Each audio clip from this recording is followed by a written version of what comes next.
Thank you, Mr. Chair. Just as a quick reminder, nice to see everyone again. Hope you got a good night's sleep. Missed you as well. We're here, as the chair said, debating a motion I moved for those who have just tuned in on privilege. And what that means is we had a witness here, the former Liberal minister in charge of the Liberal Green Slush Fund, Navdeep Bains, who basically gave one answer to every question, no matter what the question was last night. And as a result, was stonewalling, prevaricating, that fun word, and not answering questions anywhere near in the vicinity of what was asked. It didn't matter what the question was, the answer was the same, and the answer was it was a fair and open process of appointments. And he did the same, didn't matter whether it was coming from Conservative Bloc or the NDP. His answer was the same, regardless of the question. He didn't answer about the hiring practices of the former SDTC at CIBC where he worked. He didn't answer the questions about the phone calls that the chair of the Green Slush Fund, Annette Verschaeren, who he appointed, made to her. He didn't answer the questions about anything to do with that appointment process or the appointment process that he appointed Andre Lise-Mouton from Cycle Capital, whose companies received 25% of the billion-dollar Green Slush Fund money, received over $100 million while she was on the board. He didn't remember any of that. In fact, he couldn't even remember appointing anyone. He just said, I made 100 appointments. Point of order, point of clarification. Now, just one there's second. no such thing as a Mr. point of Perkins, clarification. yeah, sorry, I heard point of order first, so I'll go ahead, Mr. Smith. Yeah, just perhaps a point of clarification. I'm a bit confused. On the one hand, Mr. Perkins has said he didn't answer questions. Order. On the other hand, come on. I'm confused. He says he didn't answer the questions, and then he says he didn't recall and answer the questions. Okay. Which is it? He said he didn't recall, or he didn't answer. Which is it? Mr. Smith, you're next on the list. You'll be able to. Well, maybe he could get his story straight. Back to reviewing your Mr. We're wasting our time. Well, get his story straight. Hey, Rick, get your story straight. Point of order, Mr. Chair. All right, just 1 second, Mr. Perkins. Mr. Perkins, I have Mr. Perkins. You'll have the floor in a second. Mr. Perkins. Every single issue he's ever spoken on. Mr. Perkins. First of all, I'm going to ask everyone to respect the interpreters. And speaking over one another is not only makes it very difficult for them to do their job, it actually potentially can be damaging. So I'm going to urge you all to respect the team that's supporting us in our important work. Mr. Durnay, you have a point of order, I believe. Thank you. Yeah, it's yes. All right. Mr. Perkins.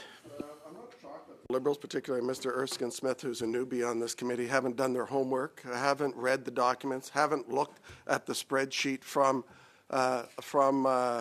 the Green Slush Fund of all the grants they made over the 20 years. I'm not surprised that he hasn't made the effort to do that. He's too busy interviewing the current finance minister, conflict carbon tax Carney, to do his homework on this committee. He's too busy promoting his podcast with the soon-to-be former Prime Minister and trying to rescue his career than doing his parliamentary work on this committee, which is to actually read documents other than the PMO speaking points that he's given that deal with the issue of the corruption of the $400 million of stolen money by Liberal appointees. I thought Mr. Erskine Smith had more integrity than that, than to worried about $400 Point of order. million Like, what is this absolute bullshit? This is absolute bullshit. Whoa. Come on. Okay, all right. Come on. My integrity? Let's. You can fuck right off. Okay.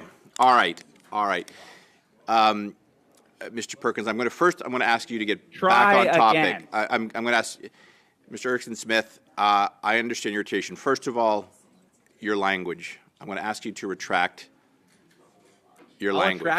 I'll retract when he retracts. He impugned my integrity. Deeply unparliamentary. All right, and we can both retract, Chair. Mr. Erskine Smith, well, I'm talking about your curse words, not what you actually said.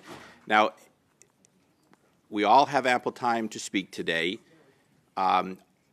we all can see that when we interrupt a member, everyone gets wound up. Let's just let everyone have their share of their time, and you're welcome to respond to it in your time. And I believe if we show each other the courtesy, while we might not always like what's being said by other members, I think the thing we ought to do is just listen and get through this in a civilized manner. Mr. Erskine-Smith, I'm not going to press it with you, but I will ask you to use parliamentary language and not curse in a committee setting. Mr. Perkins, you have the floor again, and please stay on topic. I will stay on topic. Witness testimony, such as Annette Verschaeren, that said, which obviously MP Erskine-Smith hasn't read, said that she never applied, she said it 3 times, for a single job in her life, including this job. Yes, conveniently afterwards, she filled out the application after the minister called her twice to ask her to do the job. After Minister Baines refused to answer the question, even those phone calls or the content, perhaps MP Erskine-Smith could do some of that reading. Perhaps he could also do some reading about Andre-Lise Matteau, who former Liberal Minister Baines, overseeing the Green Slush Fund, appointed in 2016 to the board, whose company's got more than $100 million of Green Slush Fund money while she was on the board. Perhaps Mr. Erskine-Smith could read the testimony of previous witnesses, including the chair of the fund, who admitted that when Andre-Lise Matteau was moved by the Liberals to the Infrastructure Bank board for a new appointment, the first thing she did was approve $170 million for the slush fund chair's company, NRStor. But that would require a little bit of research. It would require research to find out that in 2023, the Natural Resources Department gave Ms. Verscharen's company $50 million. That's after the staff were employed at SDTC to find her company more money, since her company was rejected finally for SDTC money because of conflicts. These are the testimonies that the Mr. minister Perkins, refused Mr. to Perkins, answer. Mr. Perkins, I have a point of order for Mr. Drain. So I just want you to be fair when you're applying the rules, Mr. Perkins, and I didn't raise a point of order on this, but he evaded on the motion on the floor, the current motion on the floor. You allowed him to speak, so I'm expecting that you will not interrupt me when I talk about the same issues as Mr. Perkins is talking about. I just want the chair to apply the same rules for everyone. I'm taking notice and I'm recording what we've got blues, because I'll repeat them. If I find that you're not being fair, I will raise a That's fine, but again, I'll just relevance, which I urge Mr. Perkins to get back to. No repetition and no reading. Mr. Perkins, you have the floor. Relevance, of course, is that these questions were asked of former Minister Baines, the architect of the Liberal Green Slush Fund, who refused to answer. He gave the same answer to every question.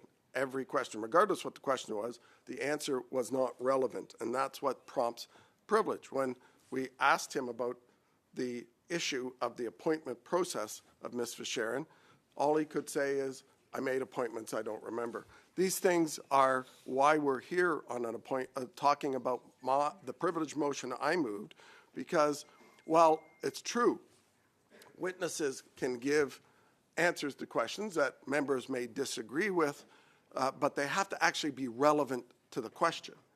And he didn't give one single answer to any opposition member relevant to the question.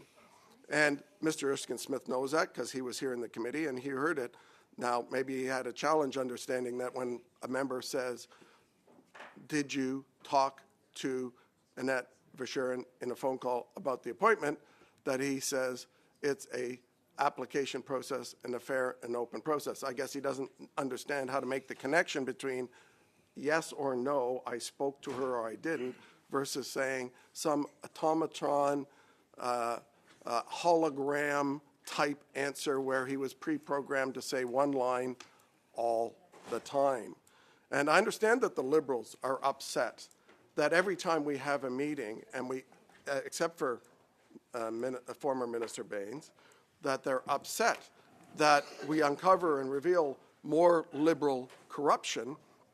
And all other witnesses have been here answering the questions and revealing shocking revelations about these Liberal appointees that were appointed by the Prime Minister, handpicked by the Prime Minister, and put in by Navdeep Bains. Somebody told him to do it because it's very clear he didn't know what to do, so he was just told something, because all he does is seem to repeat things that other people tell him to say.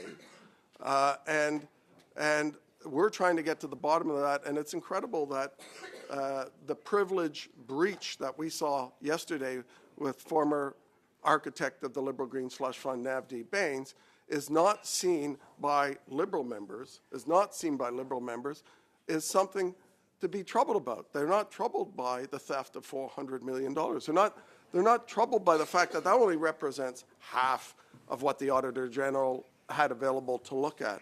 The Liberal members, including MP Erskine Smith, have never even once acknowledged the fact that out of the $856 million in the audit period that the Auditor General looked at, that only half of the conflict of interest were revealed, because she only looked at half the transactions. And shockingly, 82% were there.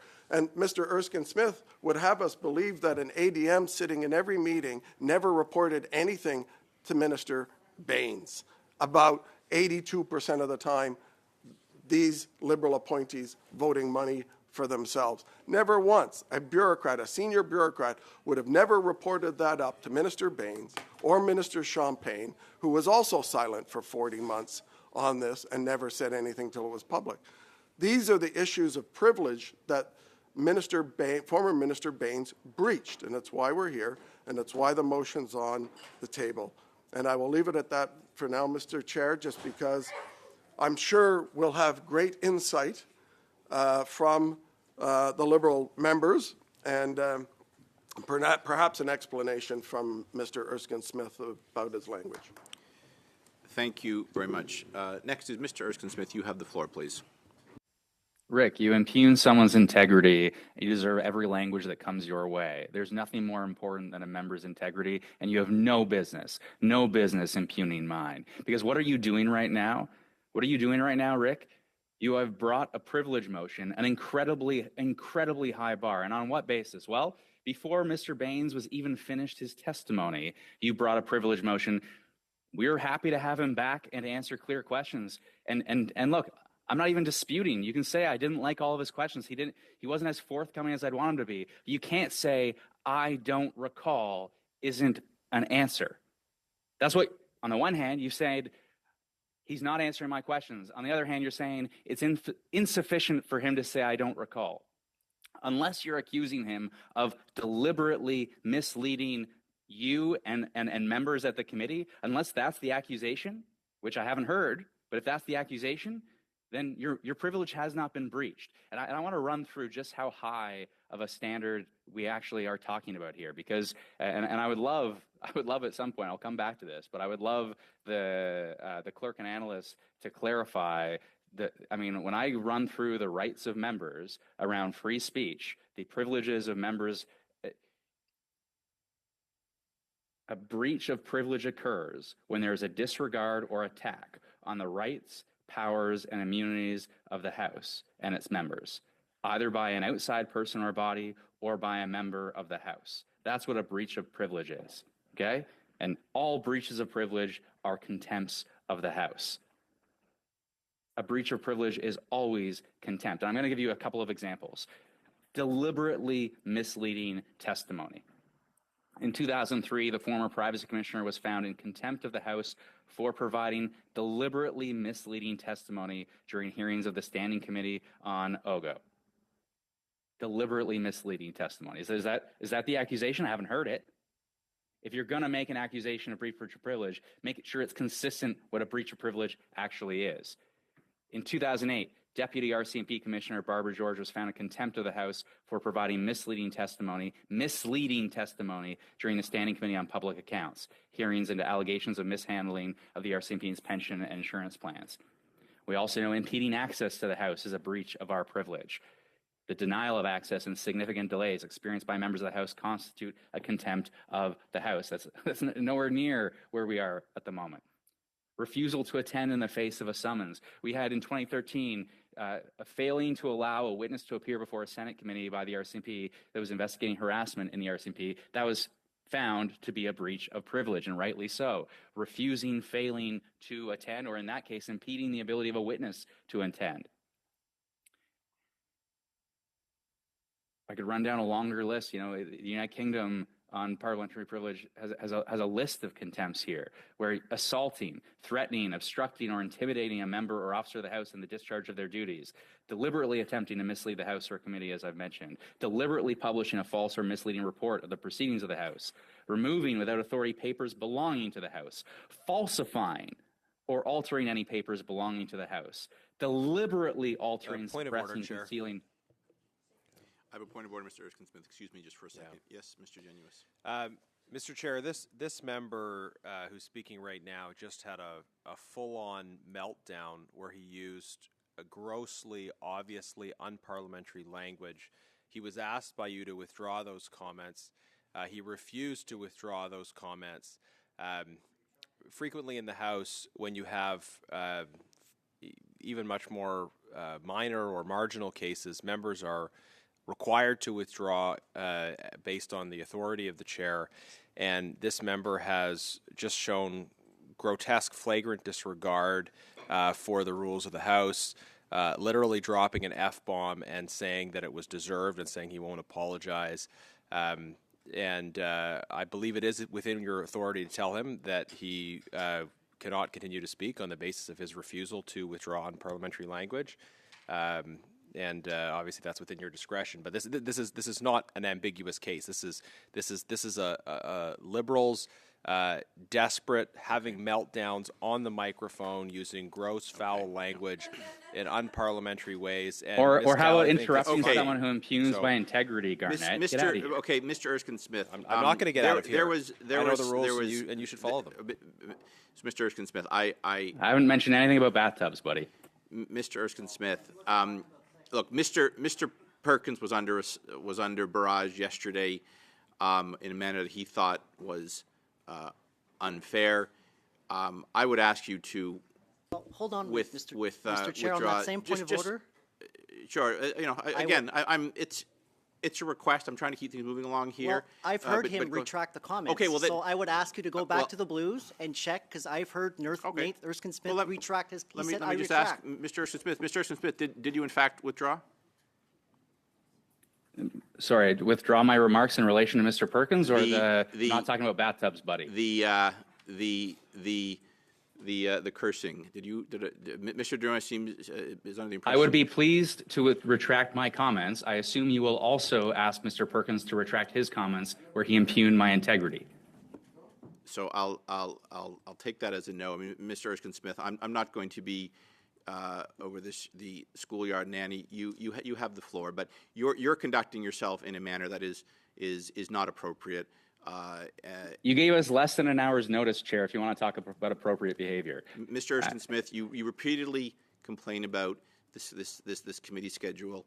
As I said to you in response to an email, you need to work with your team and your whip if it's not conducive to your schedule. You have the floor again. Again, the threshold for a breach of privilege is incredibly high. We have to take this incredibly seriously where it occurs. And again, running down the list, falsifying, deliberately misleading, falsifying documents without reasonable excuse, refusing to provide information or produce papers formally required by the House, without reasonable excuse, disobeying a lawful order of the House, interfering with or obstructing a person who is carrying out a lawful order of the House, bribing or attempting to bribe a member to influence the member's conduct in respect of proceedings of the House, intimidating, preventing, or hindering a witness from giving evidence, assaulting, threatening, or disadvantaging a member or a former member on account of the member's conduct in Parliament, divulging or publishing the content of any report or evidence of a select committee before it has been reported to the House. I would love to understand how when Mr. Baines comes and says, I don't recall how that amounts to a breach of privilege. Might be insufficient. I say let's have him back. Answer an additional 2 hours of questions. No one's hiding from accountability. Let's have him back. But what is happening now is not only a waste of our time, and you might say, well, you guys are wasting time at the committee. Well, you know why we're spending time at this committee? So to make sure that this doesn't become a waste of House time. And we all know what's happening in the House right now, that we have privilege motions where the Conservatives have weaponized process to ensure that the House cannot function. And if this privilege motion were to pass, which would be absurd because it's not anywhere close to a breach of privilege, and the Speaker will swat it away. But if it were to pass, if we as a committee were to say, send it to the Speaker, well, we are going to waste countless hours. We're going to waste days. We know this because we see it right now. We're going to waste days of House time on something that is frivolous, absolutely frivolous. If we want to get answers from Mr. Baines, let's have him back for 2 hours. Let's have him back for 2 hours within 14 days. Please, let's stop wasting our time and making a mockery of the process of this House. Thank you, Mr. Erskine-Smith. Next is Ms. Khalid. You have the floor, please. I picked up yesterday's speaking note. Pardon me, I jumped one. Excuse me. Mr. Drouin first. Pardon me. Thank you. Thank you, Mr. Chair. I just a few things before I get going. I will say that I'm a bit surprised, and it's the first time that this has happened to me in 9 years, and I've had the pleasure of serving with an opposition chair by the name of Tom Lukiski, who was an honorable man and a good chair at government operations, never once called a meeting with 50 minutes notice. And I want to be respectful of everybody's time, but I do think that is not being respectful of everybody's time. And on that particular matter, if we want to continue discussing this, I'm happy to sign a 1064 with the opposition. I'm sure they will want to come back next week, but I'm happy to sign a 1064 with you guys, and we can get to work next week if this discussion is not over. And I will happily draft it, and we can all sign this because I know this is very important to you guys. Secondly, I will talk about the bullying tactics from two members of this particular committee, Mr. Perkins and Mr. Genuis, who have instructed their fan club to call my office. And I just want you guys to know that I've instructed my staff to give your phone numbers. So they're calling my office and then they're calling your office, okay? So just so we're clear, you can do this all. You can do your little videos outside. You can do your Facebook videos after here. Just know you can do that, and you can instruct your fan club to call my office, but they're calling your office after. Absolutely, if you want selfies. But I just, I thought we had some decent respect. I've never done that to other members of Parliament. I don't care if you do that to me. I just want you to know the consequences of what happens after. Your staff will be more busy at your offices. So they're just redirected to your office, and it'll be a pleasure for me to continue doing that. On the matter at hand, again, I'm surprised that Mr. Perkins has a short memory because he knows Mr. Baines has asked the very same question that he's saying of Mr. Baines that somehow he did not answer. And I will quote, I don't recall a specific conversation, but I would say that it was not uncommon for me to reach out to CEOs and to engage them in the board selection process. I don't know what you call that, but that's an answer. That's an answer. Mr. Perkins doesn't like the answer because he's really trying hard to tie SDTC to ministers, and there's simply no connection there. He knows that. He knows that. And I'm quite surprised that Mr. Perkins, who has once worked at CIBC, would tarnish the reputation of somebody who's worked at CIBC and the institution of CIBC, because that's exactly what you're doing. That's exactly what you're doing. You're tarnishing the reputation of private citizens, and it's unfortunate. He is a private citizen now. Well, the wheel goes around, my friend, and one day it'll be you in front of that committee. Mr. Perkins. So again, why are we doing this study if the Conservatives have already made up their minds? They are not interested in investigating this stuff.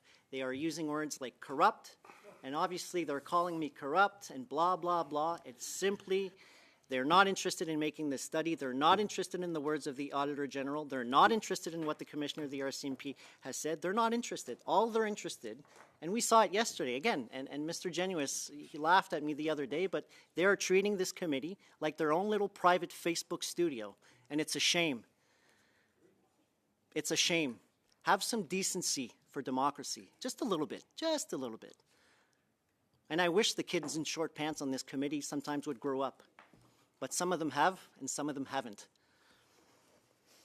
And on that, Mr. Chair, I would love to hear from the opposition on my proposition to sign a 1064. We can do this right now and come back next week, and we can spend a full day talking about this. I'm sure you'd love to come back too, Mr. Chair. I know you would. But the tactics that you've used today, I just want to warn you that we have lots of chairs who can do the same thing to your other members. The consequences, the precedent that you have set to other committees is uncalled for, completely uncalled for. You're not being respectful of my time and of everybody's time on this particular committee. Tom Lukiski would have never have done that. And I'm not sure who's running the show now, but obviously they have no respect for members of parliament. I'm close. I'll be here next week. I don't mind coming here. I can spend a week. And I'm sure we can come back on Thanksgiving Monday if you want. I'm here. I'm ready. So I'm still not hearing the opposition say they want to sign a 1064. This proves how dedicated they are to this particular cause. Like, at a basic level. You don't need a Order, 164 in terms Mr. of a meeting. Mr. Genuis. Actually, Mr. Genuis, you can sign a 1064, and you have to deal with the proper matter 1064 at first, and then you deal with the suspension. Just so you know, just check your standing order, buddy. So here we are on the matter of this question of privilege, which has been raised without even having to hear completely what the member have said. This was submitted half an hour before the testimony was completed. So we know this was all made up. So how serious are these guys about finding the truth? They're not. Ils sont pas sérieux. On est ici à parler d'une motion. This is a joke. We're here talking about a motion that is meaningless. Mr. Porkins had the opportunity to question the witness in June. I don't know how long he needs to ask questions.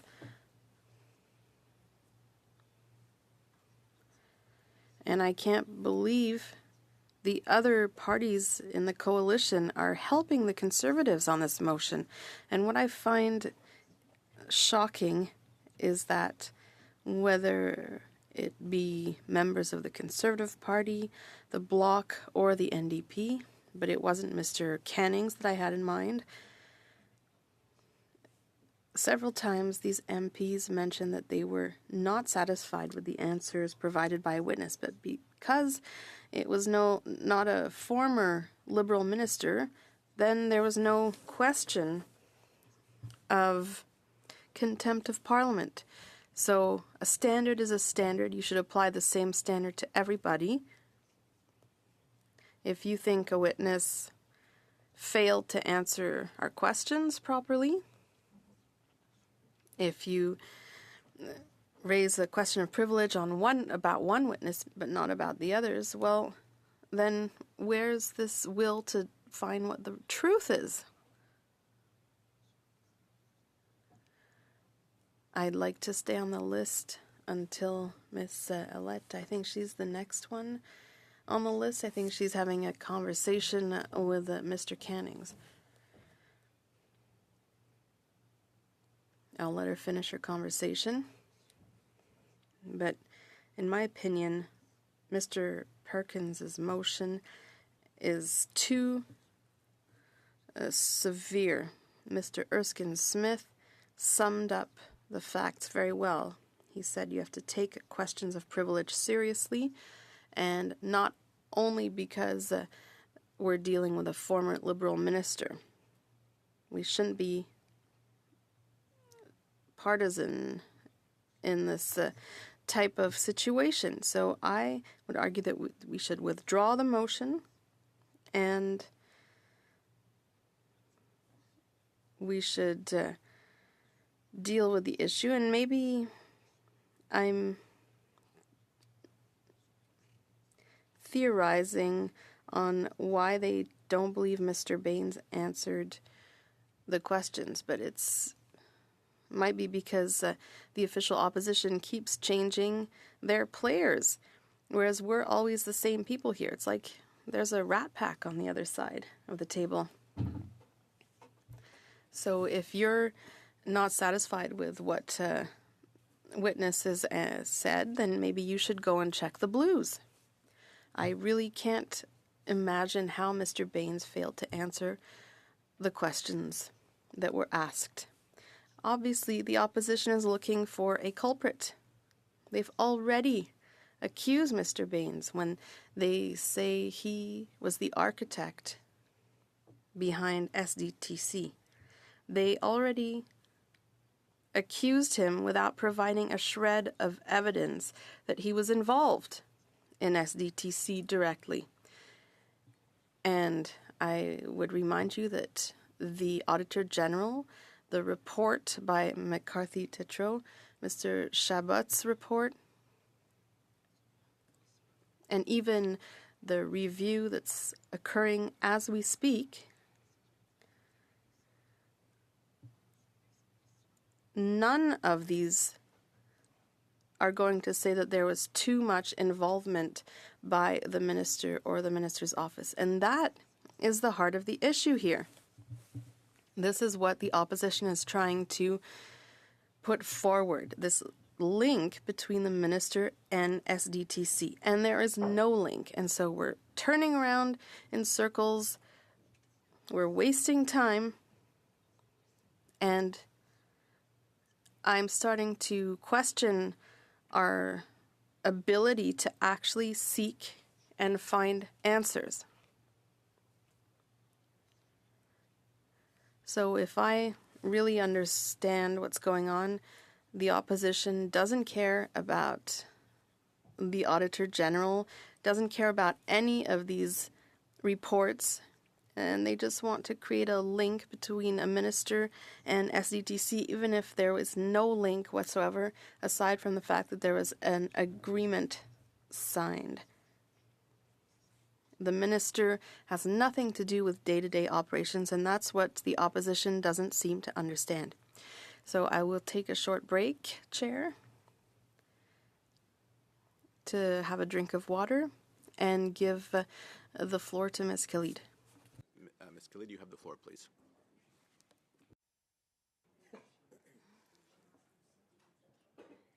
Thank you very much, Chair. I'm going to raise some concerns here because, you know, I had a full day planned. My constituents need me for so many different things. And for this meeting to be called in within, for me, it was a half-hour notice. And as you can see, my hair is still wet, trying to get through the day and having to change a lot of what my schedule had been today. I'm not sure why you would do that, Chair. So perhaps I can seek some clarification from you and the clerk before I continue with my remarks. Ms. Khalid, the floor is yours. The chair is not required to answer why a meeting was called. We suspended in the middle of our debate. Resources did not permit me to go further last night. I picked it up at the earliest possibility. So I'm not going to get clarification from the clerk or yourself as to why we felt that we are going to recall the meeting without giving members the notice. I mean, for myself personally, I had a half-hour notice that this meeting was going to continue. But you know what? I'm more than happy to continue with where I left off last night, where we had 5.5 hours long conversation about how this motion is actually not a privileged motion. And I am more than happy to continue. Point of order? I have a point of order, Ms. Khalid. Excuse me. Yes, Mr. Perkins. The chair has already ruled it's a point of privilege or we wouldn't be debating it. So I would ask the member not to question the chair's ruling on that. Thank you. Ms. Khalid, you have the floor again. Got you. Look, I understand and appreciate the importance of the work that this committee does.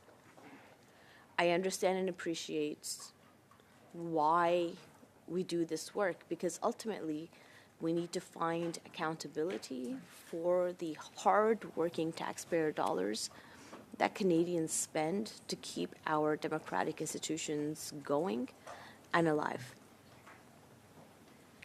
So I am not sure why we are wasting those said dollars that Canadians have worked very hard to build on a privilege motion that is, in its intent and purpose, to delay democratic proceedings in the House of Commons in our Parliament. Our job as members of Parliament is not partisan. I support my constituents regardless of which party they support. And that is my job. And I do it because I love to do it. I have conversations with conservatives in my riding all the time. I have conversations with New Democrats in my riding all the time. And I try to understand and appreciate where they're coming from.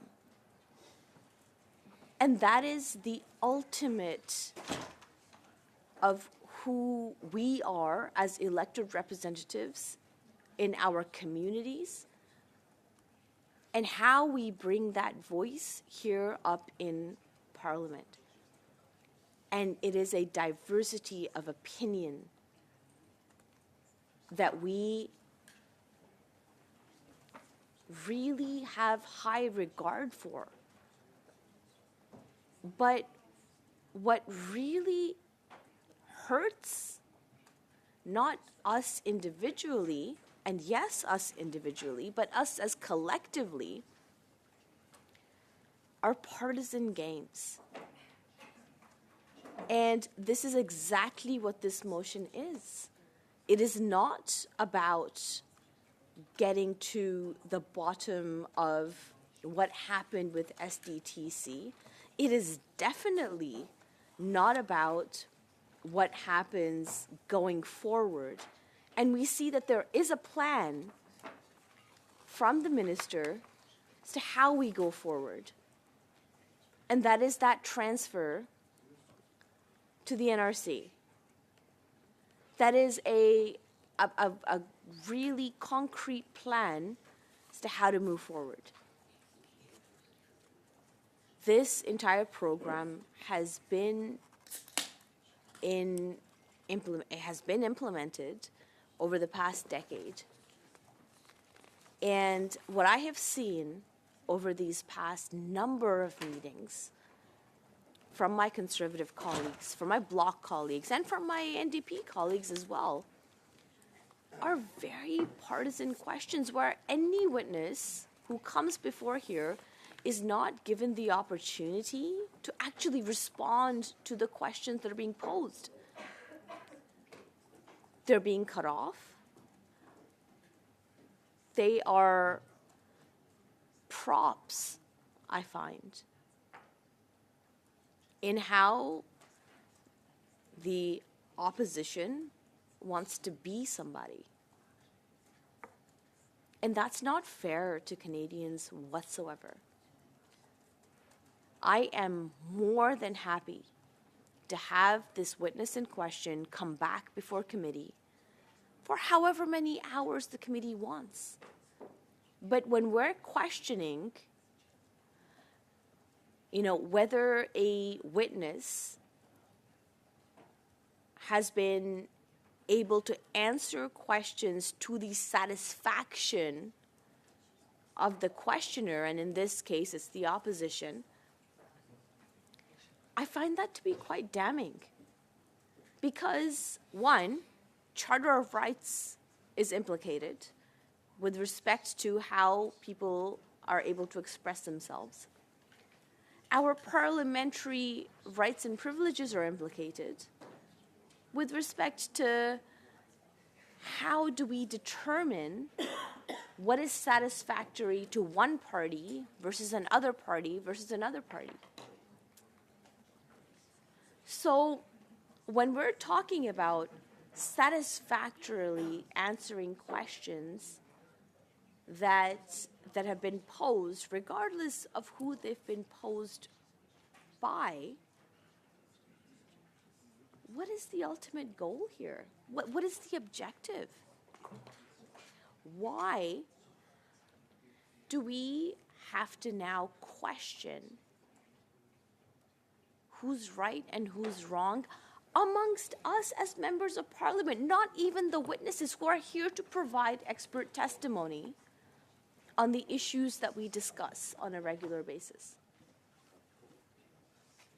And yesterday I raised this point that the motion itself presumptively called the witness a liar beforehand. So how do I know that members opposite are not trying to use this motion to create their partisan games, to work with Russian rebel media, Point of order. to... Just 1 second, Ms. Khalid. Yes. I will Mr. cite Standing Order 11.2. For 2 hours, MP Khalid said all of this last night, about Yes, 4 times. yeah. So she's repeating last night. So if she has something new to offer, I would encourage her to do so or move on to the next speaker. Yes, Ms. Khalid. As the member can see, I have no notes in front of me. I am not repeating myself. I am not going verbatim. And Chair, yesterday you did say that members should not be reading from notes. I'm not reading from anything. I'm actually talking about what is valuable to our democracy here. And this ain't it.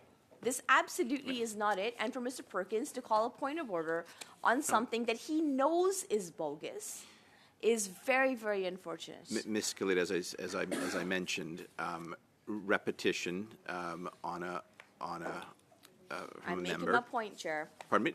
Well, it is getting very close to what was said yesterday. You have the floor, but again, I will just repeat that it's not just reading; it's relevance and repetition. The floor is yours again, please. Yes, Mr. Deering.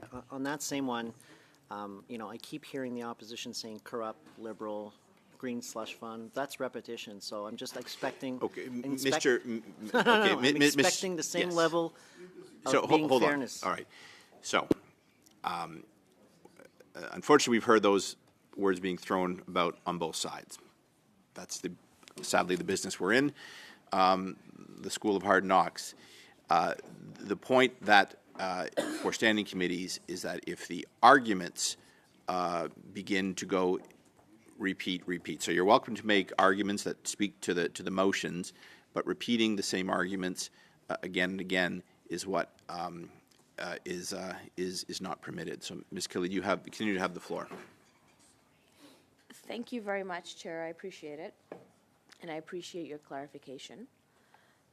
The point that I'm trying to make today, that I did not make yesterday, that I have not made, I'm not sure, how your standards of repetition would work in this committee, regardless. But the point that I'm trying to make is that this does not have to be a privileged motion, because we know where a privileged motion leads, and we know the partisan hacks and their objectives on what a privileged motion can do.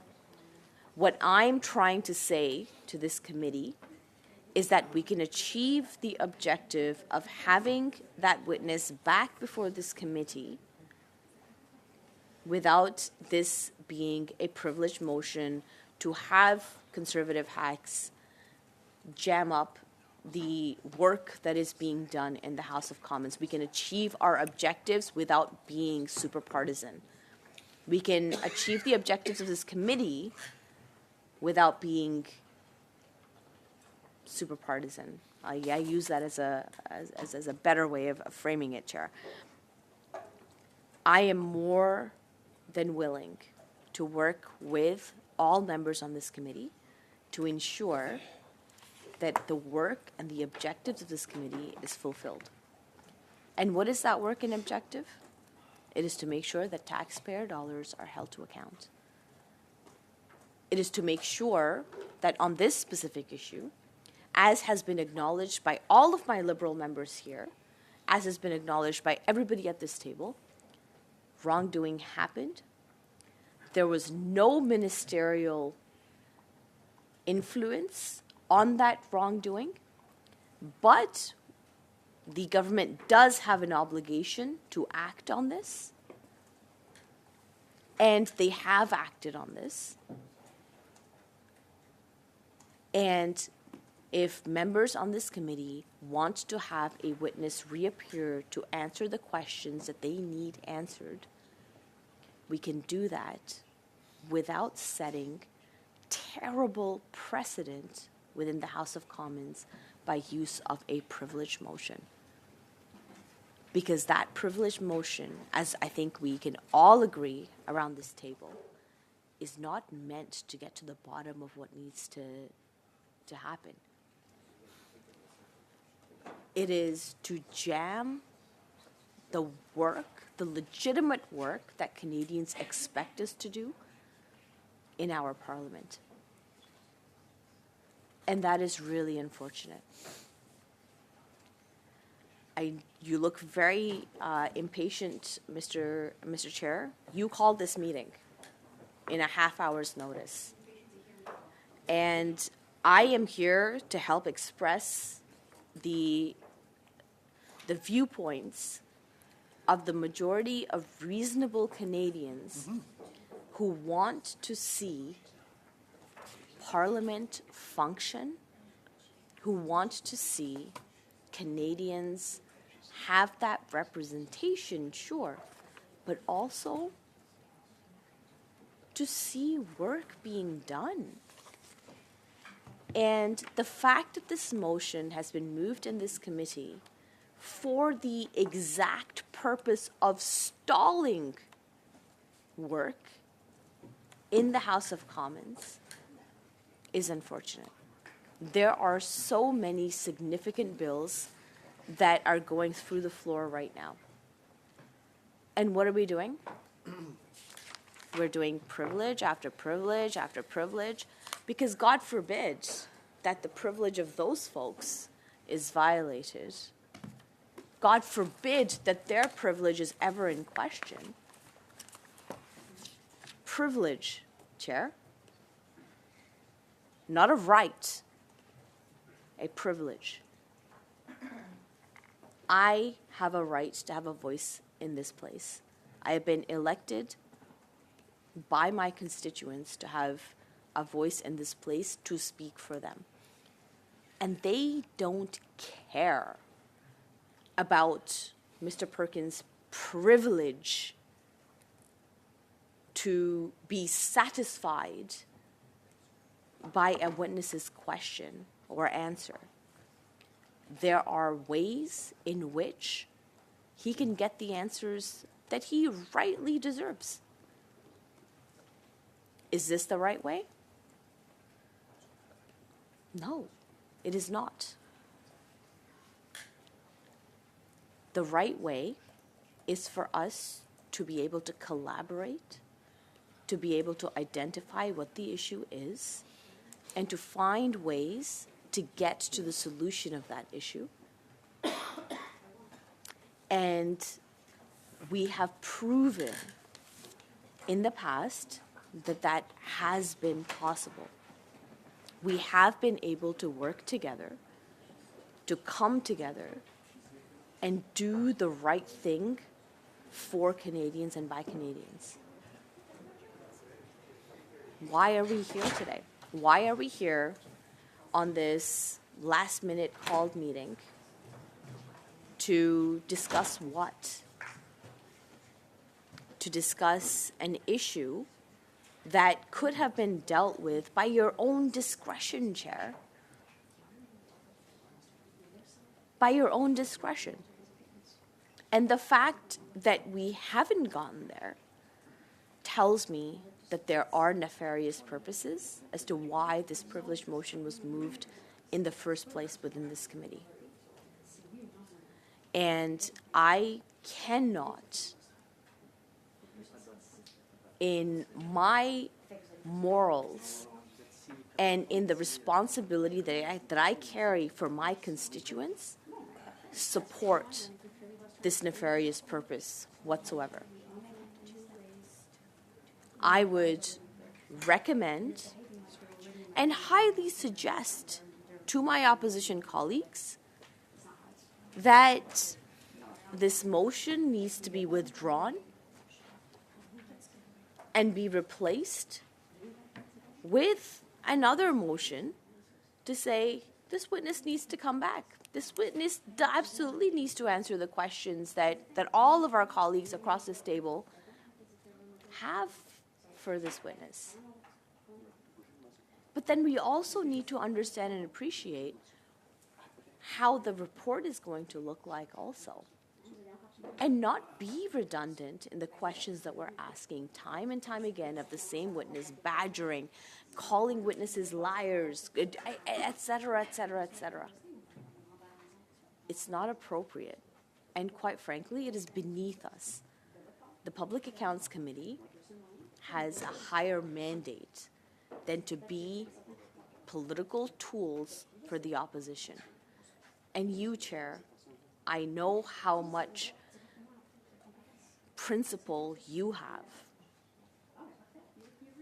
in how we conduct ourselves in the House of Commons and how we conduct ourselves in our constituencies, and the purpose of how the work here happens to serve the purpose of those exact same constituents that we serve.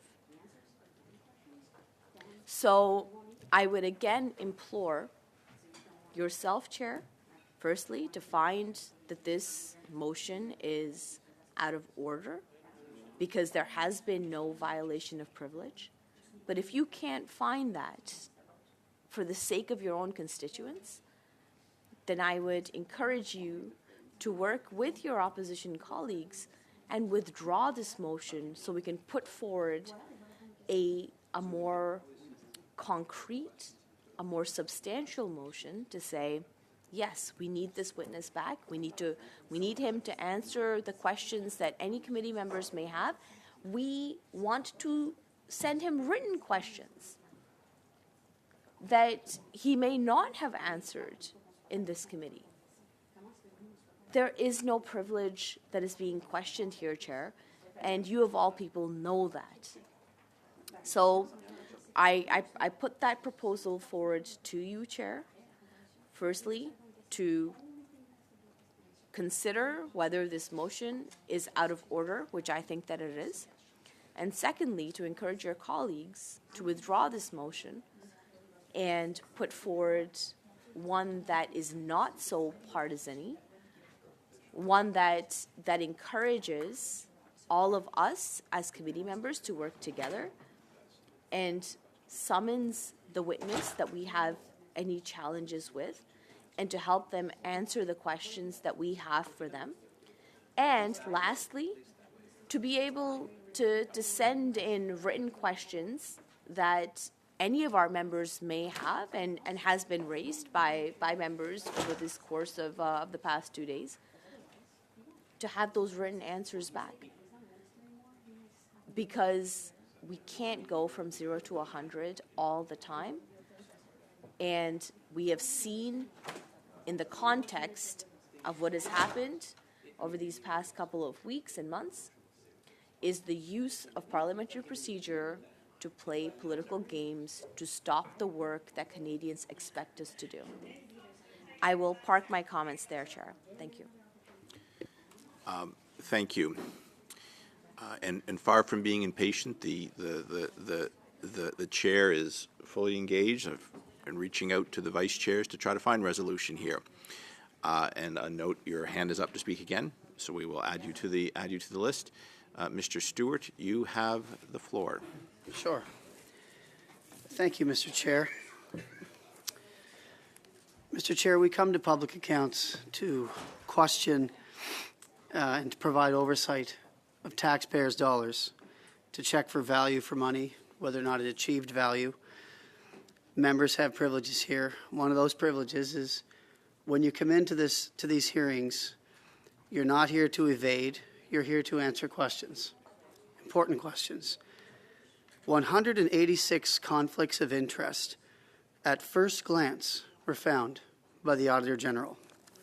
The taxpayers deserve clarity, and they deserve accountability and the oversight that we provide. It's deeply disappointing and alarming that Liberal government members, the committee members here, don't want to simply find the truth for Canadians. There are no points for evading questions at a hearing such as this. This brings us precisely to the moment we're at. Mr. Baines knows the political process. He knows what is acceptable, he knows what is not, and he would know what it means to be held accountable and to be transparent with taxpayers' dollars. He would have had to be held to a higher standard. He was a cabinet minister. He told the president of STTC, and I quote, "They will manage her conflicts as they appointed her the chair." Though he's not a politician today, there's no points for evading or refusing to answer the questions posed by committee members. He is, however, accountable for his time in office. He was and is and will always be a member of the Privy Council, forever bound by those rules. $400 million is a lot of money. I believe Mr. Yes. Stewart is reading from notes. Just a few things I scribbled on paper. Yeah, I was watching it. I hear what you're saying, Mr. Pratt. I don't think so. I've been watching it. He is allowed to refer to notes, but he just cannot read those notes. So, Mr. Stewart, you have the floor. Thank you, the Mr. floor. Chair. What I was saying is Mr. Baines is accountable for his time in office. He's still accountable because he was a member of the Privy Council, therefore forever bound by these rules.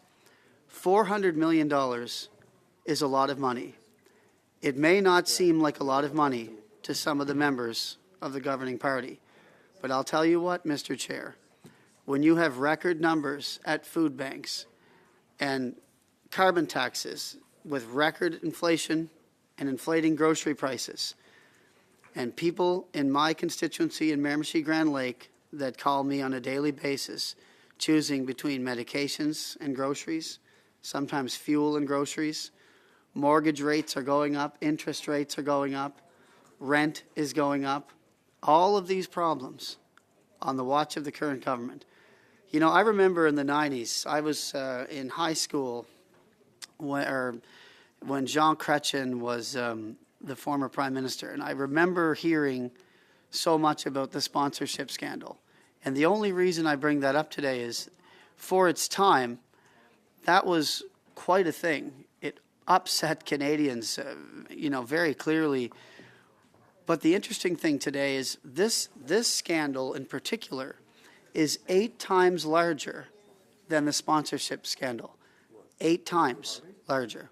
This is a massive scandal. It's a massive misuse of public funds, $400 million of which there was no value achieved.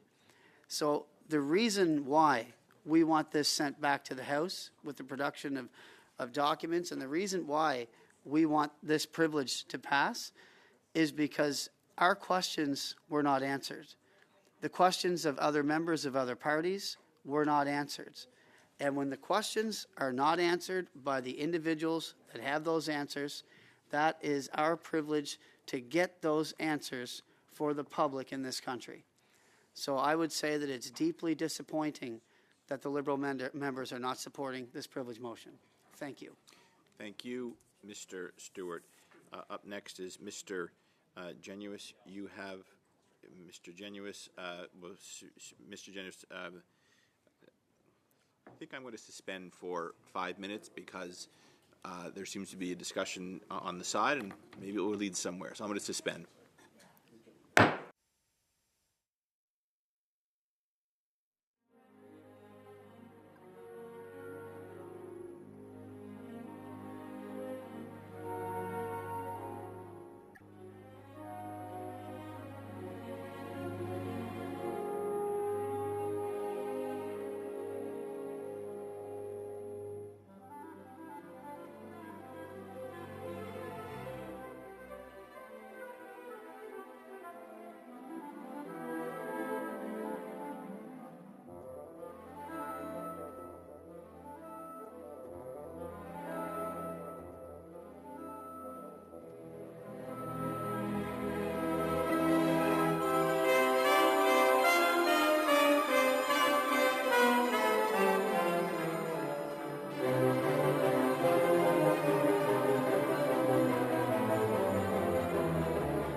Order, if everyone could take their seats, please.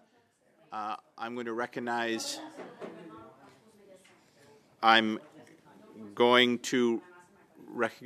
Madame Saint-Claude Desgagnés, s'il vous plaît. Vous avez la parole. Bonjour à tous. Hello, everyone. I think while we were suspended, we were able to reach a compromise that is more than reasonable, in my opinion. I'm asking for unanimous consent to present a motion and discuss a motion that would say the following: that the committee invite Navdeep Bains to appear for 3 hours and talk about the SDTC report within 21 days of the adoption of this motion. Inaudible. 2.5 hours? 3 weeks, 3 hours. They agree with 3 weeks, 3 hours. UUC to swap Madame Saint-Claude Desgagnés' motion for what Mr. Perkins Excusez-moi, put Monsieur le forward. Président. Oui. C'est le Excuse me. Unanimous consent to adopt my motion immediately. Je cherche le consentement unanime pour la. I am seeking unanimous consent. A little bump. What was sent to the members, c'était 2 heures, pas 3. Alors, Was 2 hours. c'est quoi que vous voulez? What are you asking for?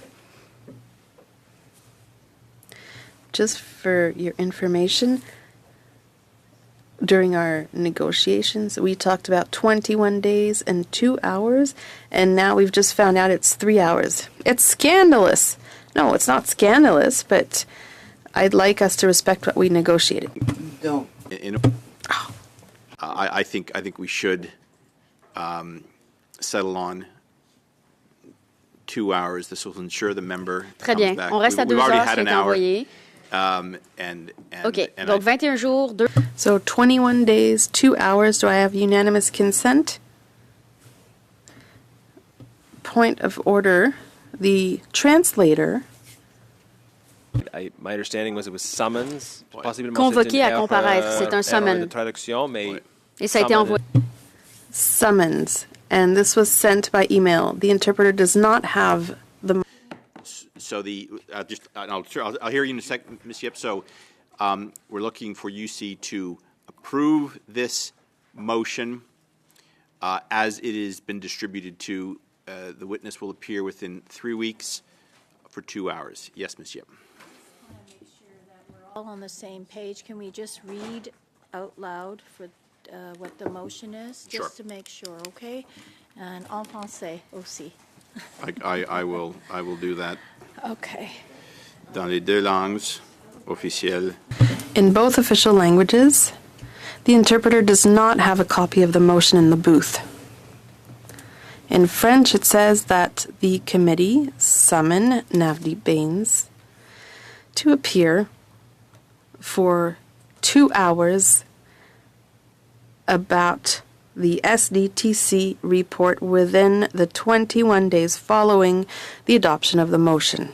The committee summoned Navdeep Bains to appear to the committee for 2 hours on the matter of SDTC within 21 days of the adoption of this motion. Point final. Oui, Mr. Drouin. Merci. Yes, Mr. Drouin. Yes, just a point of clarification. We're asking for unanimous consent for Ms. Sinclair de Gagne's motion, which means that the motion that we debated at length will be set aside. I'm still in the list for the motion of privilege. We'll continue the debate, but it will adjourn very soon. So then we'll have to continue debating the motion of privilege. Inaudible microphone. Okay, that's fine. To pass, with your approval, the motion put forward by the block member. Yes. I just looking on the screen. I see heads nodding in the affirmative. No opposition. I declare the Bloc Québécois motion passed. Je récupère le. Oui, s'il vous plaît. Donc, So, since we were able to reach a consensus on the motion that I just tabled, I would ask this committee to adjourn, please. I ask for a vote on adjourning the committee. Adjourning the meeting? No? Very good. This meeting, have a nice Thanksgiving recess week.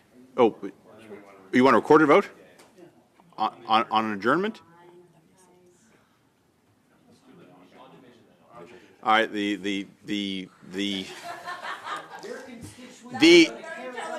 adjournment is passed on division.